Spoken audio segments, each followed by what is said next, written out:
I am Hayden Panettiere, and we are here at the studio recording Until Dawn. My name is Rami Malek, and I play Josh. My name is Megan Martin. My name is Brett Dalton.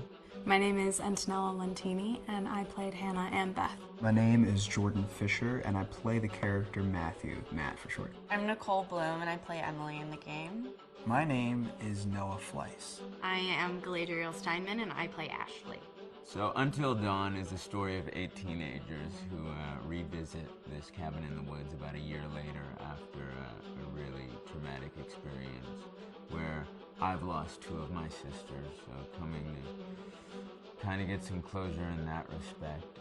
One of the things that Larry does really well is make these multi-layered characters, and I think for just the story in general, it follows the quintessential horror film plot lines, but the characters are so unique in themselves, and I think that's very cool. Oh, I hope this was the right thing to do. What? You know, getting everyone together on the anniversary. I mean, Josh seemed really pumped about us all doing something, didn't he? Yeah, no, he definitely did. I haven't seen him so excited about something in forever. Good, good.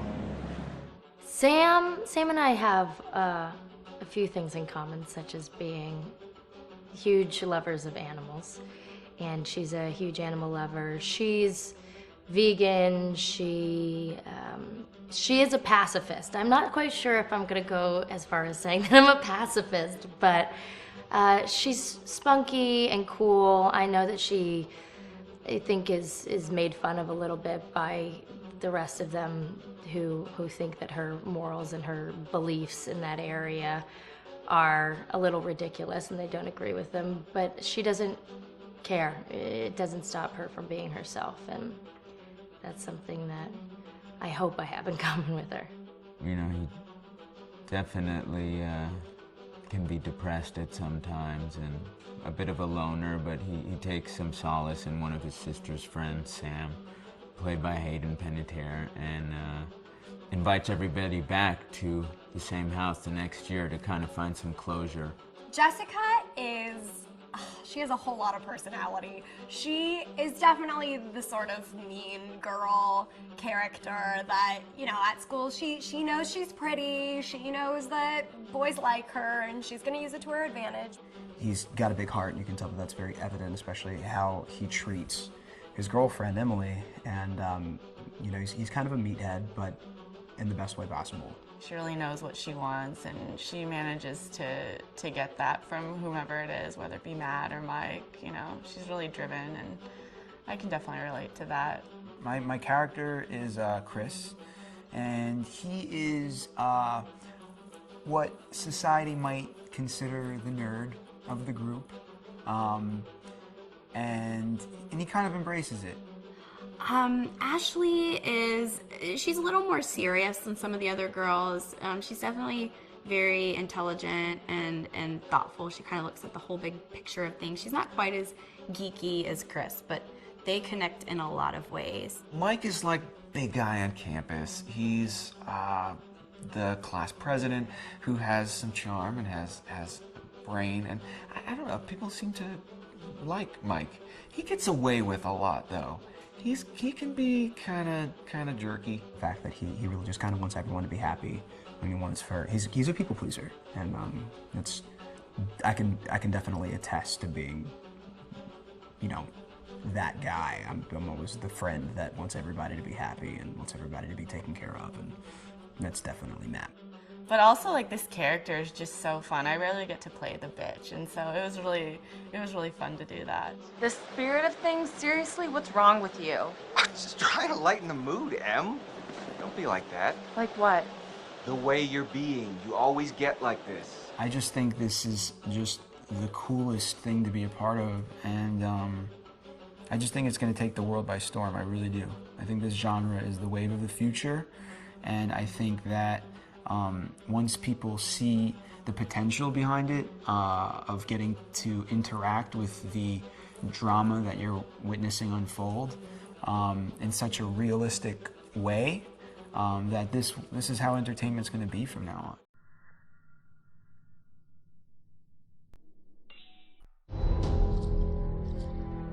Hi, this is Lee Robinson, production designer on Until Dawn. The production design for Until Dawn started with the great teen horror script that sets the characters in a Canadian winter mountain lodge, being a contemporary setting with visual clues derived from classic films of that genre, such as Hitchcock's Psycho and Stanley Kubrick's Shining. The storyboards are vital to the production design as it allows the designer to understand the scale of the environments to be made and the detail that would be seen to create the atmosphere of a horror. This took us into concepts that took these storyboards further, visualizing the world through the color palette, the lighting, tone and the mood, and developing key locations such as the lodge, the cable car stations, the forests themselves, the wilderness. As you can see, the environments and atmospheres change quite a bit from warm and inviting to cold and threatening. The Millionaire's Mountain Lodge was a key example. It was designed to be made from nearby stone and timber, embedding it into the landscape, with a contrasting and contemporary interior needing to be opulent and extravagant. We created dark and claustrophobic corridors with ominous and large open spaces, almost cathedral-like in size, and with huge structures to silhouette and dwarf the characters within, providing a labyrinth to explore and wander. Each character was developed with a strong visual identity in mind, with contrasting colours, tones and silhouettes to identify them, each to have their own texture, pattern and shape, so that when they were lined up you could always identify them. The costume designs allowed a range of clothes that would suit them for the cold winter weather, but also have an element of style and individualism, so that the audience could look at them and relate, recognizing themselves within them. A lady would like to cuddle up with her man by a nice cozy fire bathed in atmospheric mood lighting. Right. It'll get plenty toasty once we're rubbing up against each other. Mike, Yeah. fire and mood lighting. Yes. Working with the lighting artists, we really brought the look and feel of the world together, and this required a thorough understanding of the visual language of teen horror. A key scene was where all the characters emerge out of the rear of the lodge chasing Hannah. A contrast is evident straight away from the exterior wilderness to the warmth of the lodge. The attention to character lighting here is through the bounce and rim lighting, accented colours and composition, creating characters that come from the dark into the light and back again with an emotional effect. Guys, there's someone outside. What the hell? Hannah! What's going on? Where's my sister going? It's fine. She just can't take a joke. It was just a prank, Han.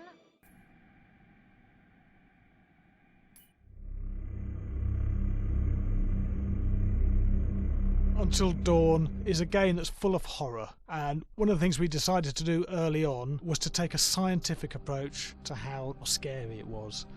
So we did experiments on people and we measured their responses to the game. We've created a test area. It's as close to a home setup as we can get it. We've recruited ordinary people to play the game and we've left them to play it on their own. You're turning the light off.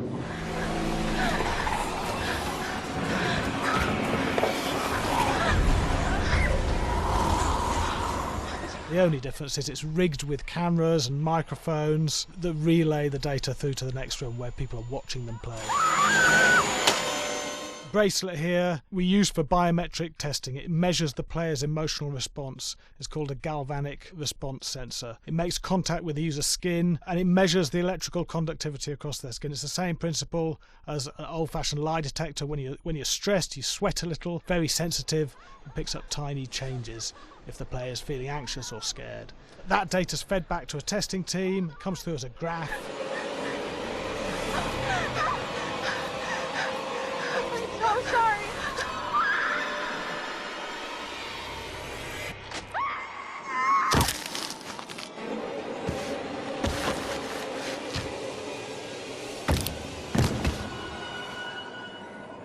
There's no point testing one or two people, you have to test a lot of people. Watch your step. When we have a scare that's consistently has a measurable emotional response, then we knew it was good. If it didn't have that, it goes back to the team for improvement. The data doesn't tell us what's wrong with the scare, it only tells us if it's working or not. Wait, okay, so you hear that too, right? Josh. Here we have a chapter relatively early in the game. Weirdly regular. nothing regular about it. We have to create tension and anxiety in the player so they are ready to receive the scare.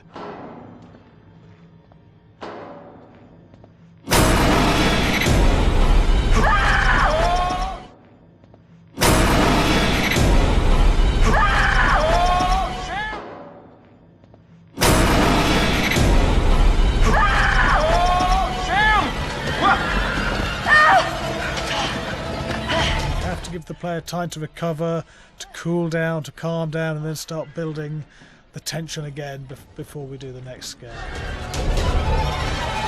Hey. What? Hey. What the hell? Boom. You just got mugged.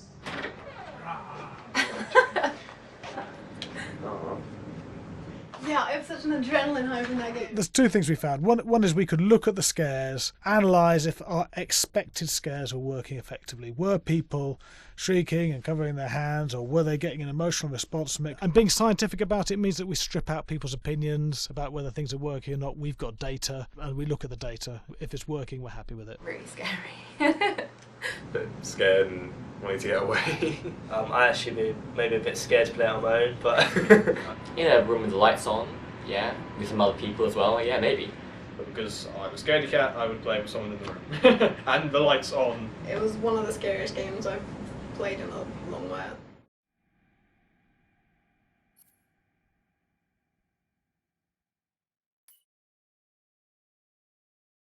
Hi, Larry. Hey, Graham. Hi, my name is Graham Resnick. I'm a filmmaker, writer, director, sound designer, and I started working with Larry Fessenden about 10-15 years ago through my friend Ty West, who I grew up with, and have done a lot of sound design with on his films. And he was producing Ty's films at the time, and Ty introduced me to Larry. Larry produced my first feature, and we've written together on several projects. My name is Larry Fessenden. I'm a filmmaker. I run Glass Eye Pix, which is an independent production company out of New York. We make indie movies, a lot of scary movies as well. And I got a call to audition to write this video game. And I called my pal Graham Resnick because Graham is a gamer. And while I thought I could offer something to the idea of writing this multi-branching story, I knew that I would want Graham's expertise as a lover of gameplay, since I guess games were started. So and just as a lover. And as a lover, yes. Which is why there's so many sex jokes in the game. There was one Italian website that did say the Larry Fessenden and right. Graham Resnick, the two lovers behind Until Dawn. Come here. Maybe I know how to handle you too. I am definitely ready to be handled. So I wanted Graham by my side. Yeah, and we got the gig, and it's been an amazing ride. Oh, hell yeah. Oh my god. She's taking her shirt off. What? Oh my god.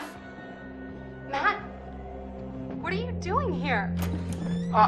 Hannah. I'm sorry, Hannah. This all got out of hand, but... So in the game, the basic setup is that a year prior to the game's start, all these kids had gone up to a ski lodge that was owned by the parents of one of the kids, or a couple of the kids, and some of the teenagers played a prank on some of the other teenagers, and the terrible tragedy occurred when a few of them, two sisters, ran out into a blizzard, and were never seen from again.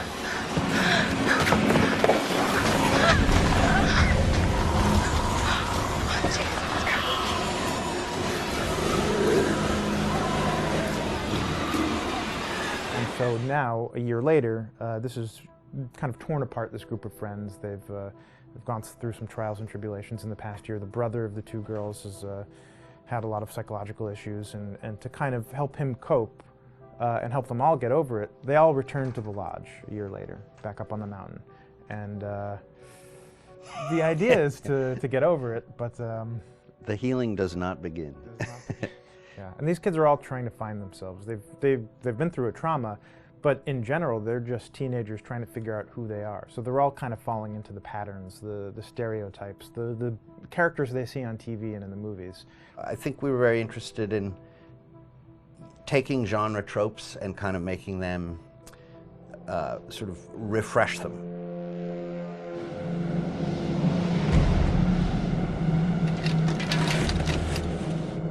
Hey, did you see that?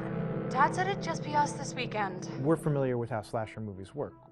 Most people have seen some horror movies, and we have established notions and preconceptions about the roles of the players in horror movies and how they talk and how they get killed and how they have sex. And to bring you into the game that way and then subvert a lot of those expectations was kind of our goal. They're haunted by some incident that happened in their past, which I think you pretty much figure out that that's going to have a role in their interaction. Yeah, so I think what was fun was we take some sort of stock characters and we try to give them some shape, but at least at the beginning they're recognizable in the way of groups of friends. There's, you know, the jock and the bitchy girl and the rivalries between everyone. And oh my gosh, and really fun characters too. Like we just had so much fun living in the minds of these characters through writing the script. What do you think? Jesus!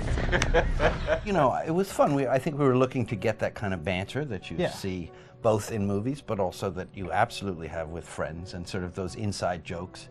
And of course, as writers and as friends ourselves, we sort of developed little tracks, and we try to give the characters that kind of vibe.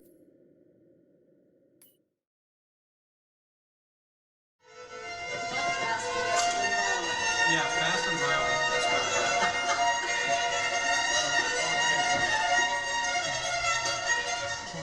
All right, from the top.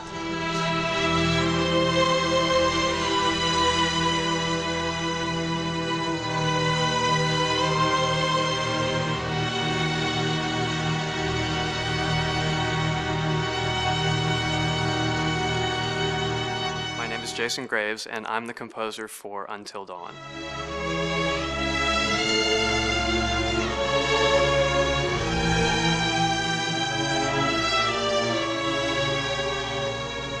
I've been involved with Until Dawn for about a year now. Originally, I was contacted by Barney Pratt, the audio director. I think that had something to do with my lineage of horror games, and hopefully not the fact that my last name is Graves, although a lot of people seem to associate my name with scary music.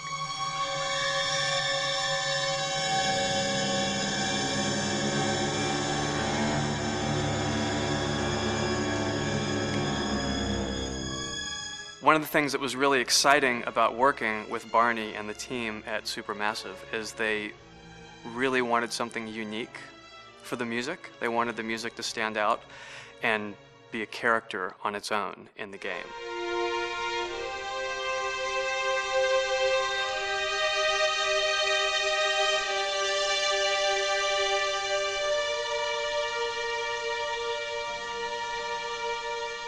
When I'm first starting on a new score, and it doesn't matter if it's film, television, or games, I always end up going to the main theme. Sometimes the developer or producer isn't even necessarily interested in the main theme at the beginning. I just want to do it for myself, because for me, the main theme is the identity of the game.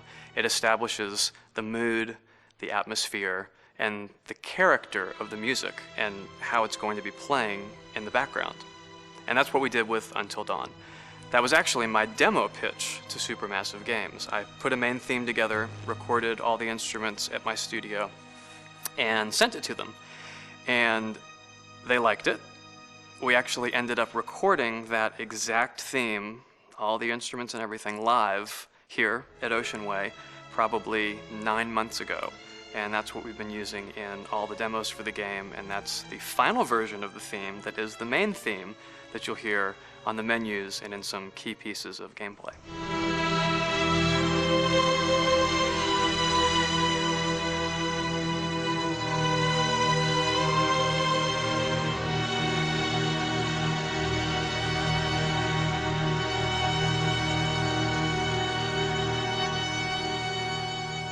I seem to have made a name for myself in horror. And there's something about scary music, I think it's maybe the lack of rules. That the biggest rule in scary music is there are no rules, so you can do anything you want, and actually, if you end up doing things that don't feel like they would work out together, they kind of clash, and it ends up being even more effective for scary music. So that's what really drew me to Until Dawn, was the textures, plus writing thematic material that is interwoven with the scary textures. I haven't really done anything like that before. Usually it was just all tension all the time, and that's fun and it's great. But I'm actually at heart a very melodic composer. That's the kind of music I love listening to, and that's the kind of music I love writing. That's the kind of music I got to work on in Until Dawn. Very nice. Same thing.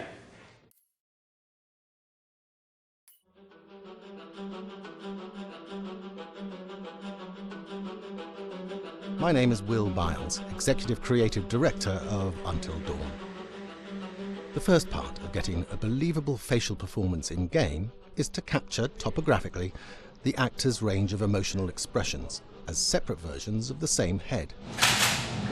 Every tiny nuance gets digitized and merged, effectively creating a model that can recreate every facial movement that the actor makes. Once the topography has been recorded, the actor's performance itself can be captured by using a predetermined set of marker points drawn precisely on the face and a high-def helmet cam, wirelessly linked to capture devices. The camera is the small box where it looks like the microphone should be. Outro Sam. Mark. It records in high def the movement of the dots throughout the performance that will drive the expressions captured earlier. Unlike other systems, this form of capture is far less lossy because there are fewer interpretations between performance captured and performance rendered finally in-game.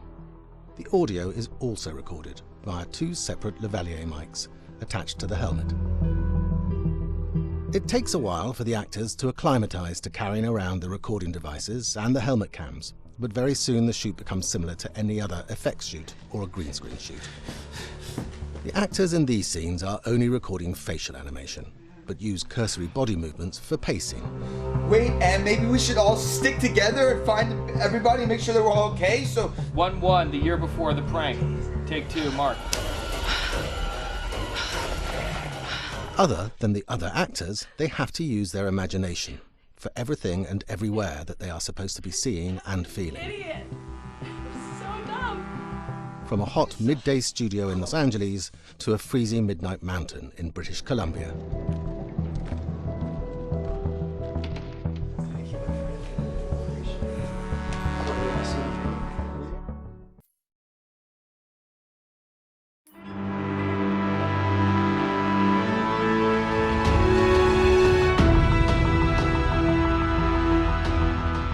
Until Dawn has a dynamic, ever-changing story, the facial performances and the body performances are recorded separately with different systems.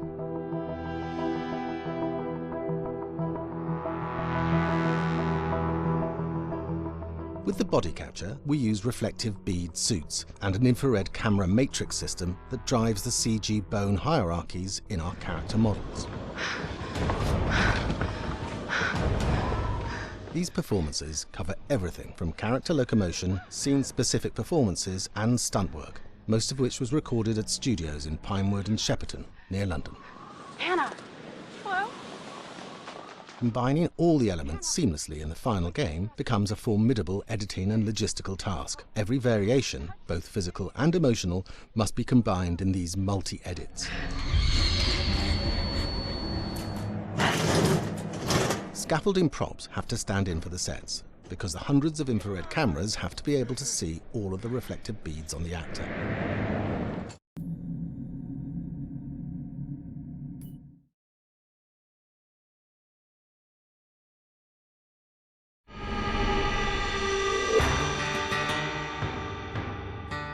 America's Northwoods border region. Within this land of 10,000 lakes and miles of dense timber, a hideous creature is believed to lurk. The Northwoods is probably one of the last frontiers in America. There's still a lot of places in this area that hasn't been set foot by man. Monsters and Mysteries exist here because it is remote. Up in the North Woods, winters are long. In times of biting cold and isolation, a devouring monster is believed to come forth. It's terrorized native people for generations. Growing up, I was told, like, don't go outside, the Wendigo will get you.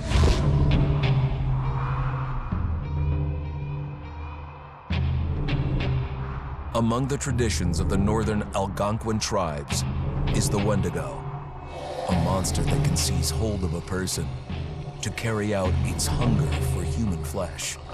Many Native Americans fear even talking about this Wendigo, and even the mention of the name will let the Wendigo find out where you are, and it will open you up to be possessed by this Wendigo. The most famous case of a Wendigo possession took place in 1879 in the deep woods outside of Edmonton, Alberta. Swift Runner, a Cree Indian, was a trapper and a guide. He had left town the previous autumn with his wife, 6 children, and his mother. But when Swift Runner returned in spring, he was alone. Swift Runner came into a nearby village telling this heartbreaking tale. I had to watch them starve to death. Of his family being killed by starvation, and that he was the only survivor. My whole family gone. It wasn't hard to understand a family falling victim to a brutal winter. To even not.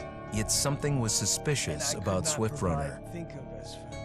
He was a strapping man, and he came into town weighing over 200 pounds. It didn't look like somebody who had just weathered a terrible winter. He wasn't malnourished, didn't look like he was starving. He looked healthier than ever. After a few nights, it became clear that something was wrong. He started having night terrors, screaming in his sleep. I am the Wendigo! Villagers alerted the police. Swift Runner actually guided them back to his winter cabin. When they got there, that's when they saw the true horror.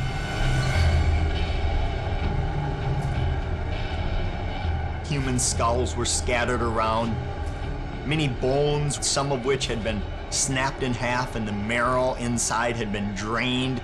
They had never seen anything like it.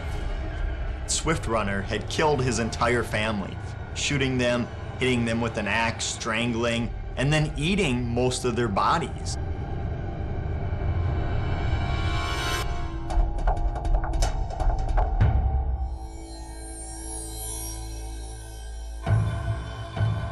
Right up until the moment the noose was on his neck, Swift Runner swore the evil spirit of the Wendigo had possessed him and twisted him into a cannibal killer. When he was on the gallows, Swift Runner himself said, "I am no longer a man."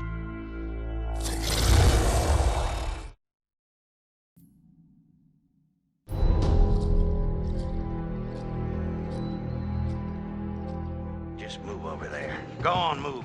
Let me say what I came to say. I'm here to tell you what you're up against being back on this mountain. You should never have returned. I don't know why you did after what happened last year. You mean with Hannah and Beth? Yeah, how could you know without being involved? I don't take kindly to you kids coming up here to my mountain. Your mountain. The mountain don't belong to me, it's true. But it don't belong to the Washingtons. This mountain belongs to the Wendigo. Hi, this is Lee Robinson, production designer at Supermassive Games. Understanding the ancient myths of the Wendigo was key for their development that helped the visual look. Through sketches and concepts, these elements were visualized, such as eyes being milky, almost dead, with loss of lips and eyelids due to frostbite, fangs growing and arms and legs getting longer, with skin hardening and thickening to look snarling and menacing, yet withered and lean. The hell was that? Another piece of... Fingers and toenails extending like claws, allowing them to climb effortlessly. We made them look gaunt and weathered, and having ragged remains of clothes they wore, blood-stained and rotten, with patches of hair still remaining, They retain strong skeletal limbs, which enable them to be agile and quick through the environment. Where are you? My name is Jamie Gallipo, animation director at Supermassive.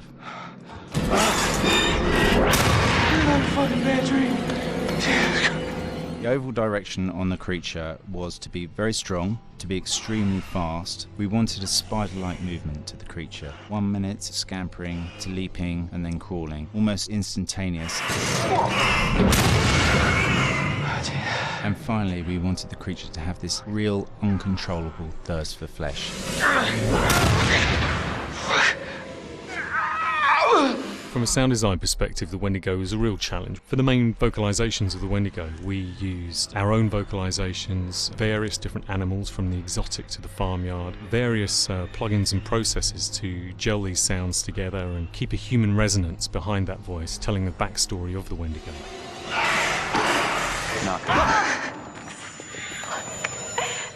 During the chase sequences, the anger of the Wendigo is felt by encircling breaths, screams and screeches that essentially chase you as you're being chased by the Wendigo.